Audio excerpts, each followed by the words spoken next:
Hi, வணக்கம் viewers. இந்த பிறந்தநாள் காணும் அனைவருக்கும் என்னுடைய பிறந்தநாள் வாழ்த்துக்கள். வாங்க இன்னைக்கு விராமீன் வைத்து மீன் குழம்பு எப்படி வைக்கிறதுன்னு பார்ப்போம். இருங்க, விராமீன் இதெல்லாம் கழுவணும். 2 எலுமிச்சம்பழம் புளி எடுத்து ஊற வச்சுருக்கேன். அடுத்து சின்ன வெங்காயம், தக்காளி, ஒரு பச்சை மிளகா போட்டு வதக்கி வச்சுருக்கேன். இதை அரைச்சிக்குவேன். அரைச்சி பேஸ்ட்டாக குழம்புல ஊற்றிக்குவேன். இப்போ இந்த புளியை கரைச்சி குழம்பு வைக்க போகிறோம், பாருங்கள். இப்போ குழம்புத்தூள் 3 ஸ்பூன் போடணும். 3 ஸ்பூன் போடுறேன். இன்னும் காரம் வேணால் 1 ஸ்பூன் போட்டுக்கலாம்.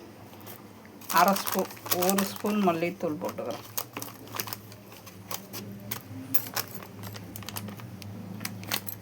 ஒரு ஸ்பூன் மல்லித்தூள். காரம் வேணால் நீங்கள் இன்னும் 1 ஸ்பூன் போட்டுக்கலாம். இதை மிக்சியில் போட்டு அரைச்சிக்கணும்.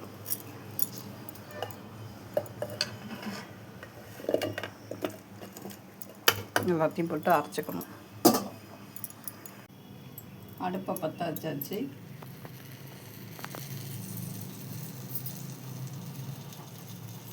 இப்போ தேவையான அளவு நல்லெண்ணெய். இப்போ வெயில் காலம், நல்லெண்ணெய் ஊற்றி தான் தாளிக்கணும். குழம்புலாம் புளிக்குழம்புலாம்.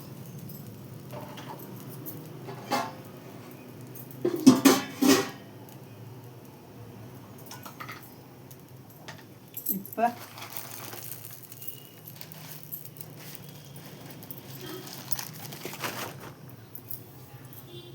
கடுகு, வெந்தயம், ஜீரகம், பெருஞ்சீரகம் எல்லாம் 1/4 ஸ்பூன் இதில் போட்டாச்சு. போட்டு இந்த குழம்புக்கு கொஞ்சம் செரிமானம் ஆகிறதுக்கு இஞ்சி பூண்டு பேஸ்ட்டு இப்போ வதக்கி வச்சோம்ல, அரைச்சோம்ல, அதை இதில் போட்டு ஒரு கொதி விடும். பச்சை நாட்டம் போகும். அது வதக்கி வச்சதுனால பச்சை நாட்டம் இருக்காது.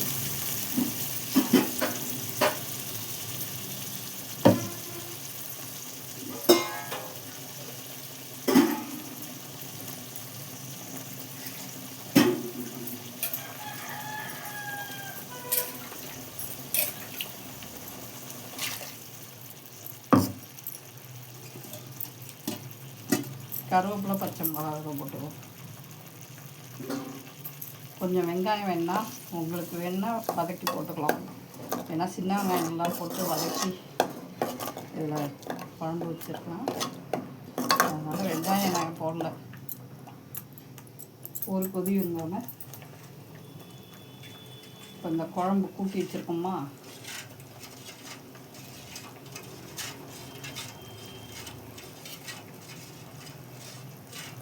கொதிக்குதா, இப்போ இதை எடுத்து ஊற்றுவோம்.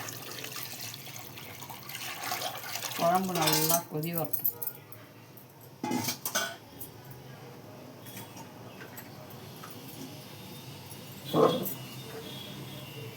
குழம்பு மூடி போடுவோம். இதுக்கு தேவையான மாங்காய் எடுத்து வச்சுருக்கேன்.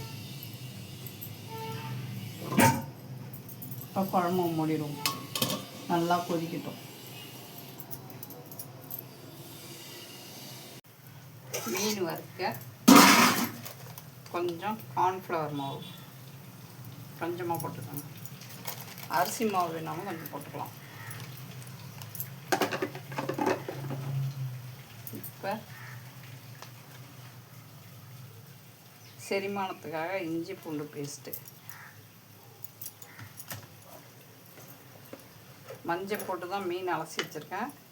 மஞ்சள் பொடி கொஞ்சம். அடுத்தது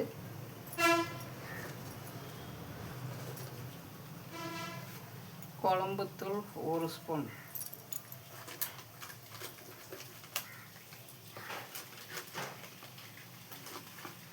மீன் வறுவல் தூள் 1/4 ஸ்பூன். இப்போ போட்டு நல்லா பசரிக்கணும். உப்பு தேவையான அளவு போட்டுக்கணும்.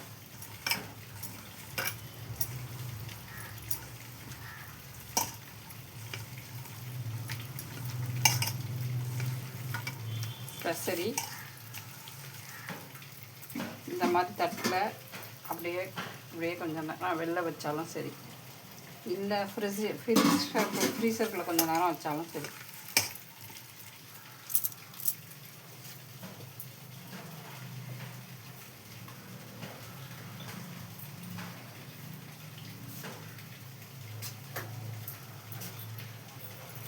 இப்போ நம்மளுக்கு உப்பு எவ்வளோன்னு தெரியுமா?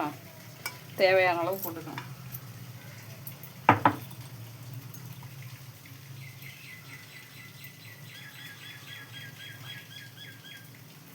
இப்போ இவ்வளோ உப்பு போட்டுக்கணும். போட்டு பெசரி வச்சுக்கணும்.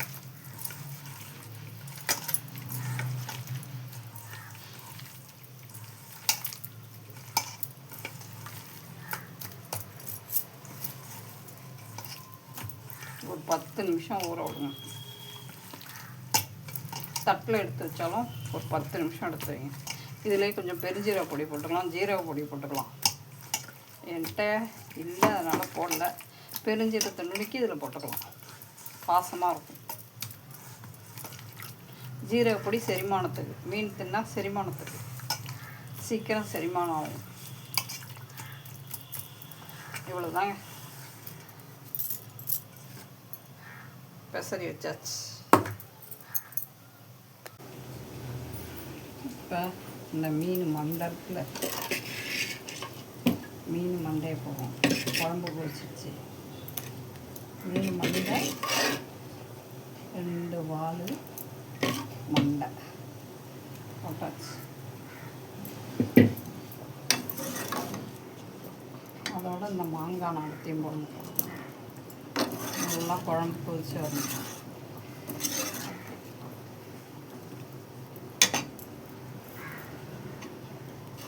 குழம்பு பொரிச்சு வரட்டும். குழம்பு திக்னஸ்ஸாக வந்துருச்சு பாருங்க. இன்னும் நல்லா கொதிக்க விடணும்.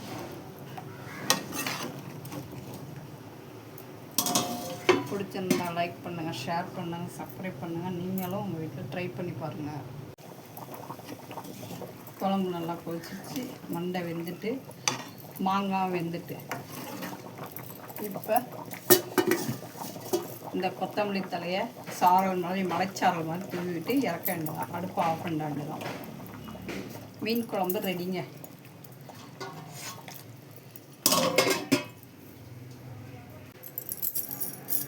மீன் வறுவல் ரெடி.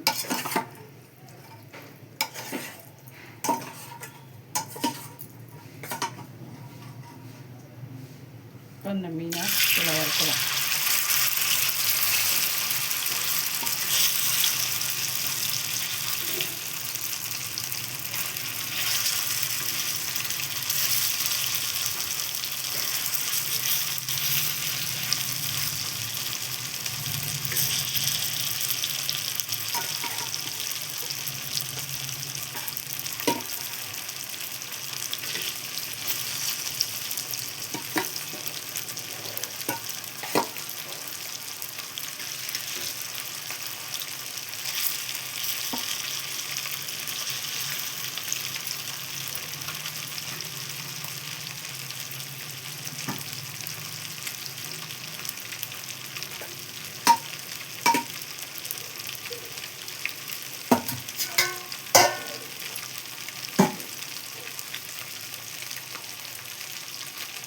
மீன் வறுவல் ரெடி ஆகிட்டு எல்லாம் வெந்துருச்சு வரும்.